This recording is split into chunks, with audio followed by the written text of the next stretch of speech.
চলতি বছর পার্শ্ববর্তী দেশগুলোর সাথে মিল রেখে গত ১৫ এপ্রিল থেকে ১১ জুন পর্যন্ত ৫৮ দিনের মৎস্য আহরণের নিষেধাজ্ঞা জারি করা হয়। নিষেধাজ্ঞার এ সময়ে সমুদ্রে মাছ ধরা, ক্রয় বিক্রয় ও পরিবহনে সম্পূর্ণ বিরত হাতিয়ার জেলেরা।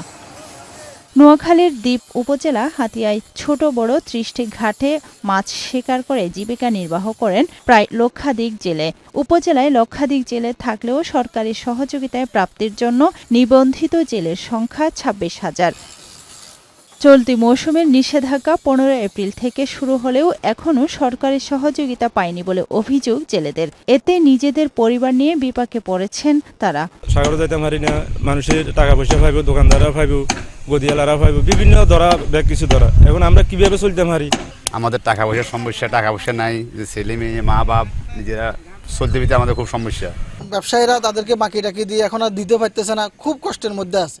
জেলেদের বরাদ্দে অনিয়ম ও দুর্নীতির সাথে জড়িতদের বিরুদ্ধে ব্যবস্থা গ্রহণের দাবিও জানান জেলেরা। আমাদের জেলে কার্ড দিছে এরা, কিন্তু আমরা জেলে কার্ড পাইও সাইল পাই না।